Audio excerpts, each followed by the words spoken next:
آپ کہیں گے کہ مصروفیات بہت ہیں۔ سنیے، مصروفیات کی بات آ گئی تو فقیر آپ کو ایک بادشاہ کا واقعہ سنا دیتا ہے۔ فقیر کو دہلی میں قطب مینار کے قریب حضرت خواجہ قطب الدین بختیار کاکی کے مزار پر جانے کا موقع ملا۔ ایک عجیب واقعہ ان کی زندگی کا سنیے۔ جب حضرت قطب الدین رحمۃ اللہ علیہ بختیار کاکی کی وفات ہوئی تو کوہرام مچ گیا۔ جنازہ تیار ہوا۔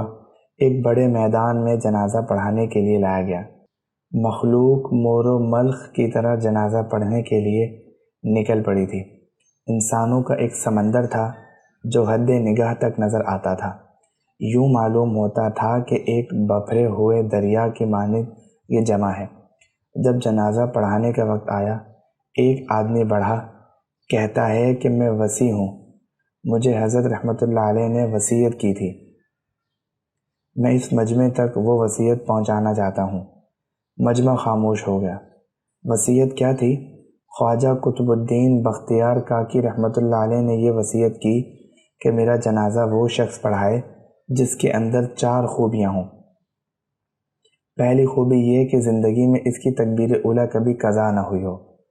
دوسری شرط اس کی تہجد کی نماز کبھی قضا نہ ہوئی ہو۔ تیسری بات یہ کہ اس نے غیر محرم پر کبھی بھی بری نظر نہ ڈالی ہو۔ چوتھی بات یہ کہ اتنا عبادت گزار ہو کہ اس نے عصر کی سنتیں بھی کبھی نہ چھوڑی ہوں۔ جس شخص میں یہ 4 خوبیاں ہوں وہ میرا جنازہ پڑھائے۔ جب یہ بات کی گئی تو مجمع کو سانپ سونگھ گیا، سناٹا چھا گیا، لوگوں کے سر جھک گئے۔ کون ہے جو قدم آگے بڑھائے؟ کافی دیر گزر گئی، حتیٰ کہ ایک شخص روتا ہوا آگے بڑھا، حضرت قطب الدین بختیار کاکی کے جنازے کے قریب آیا، جنازے سے چادر ہٹائی اور یہ کہا، حضرت قطب الدین، آپ خود تو فوت ہو گئے، مجھے رسوا کر دیا۔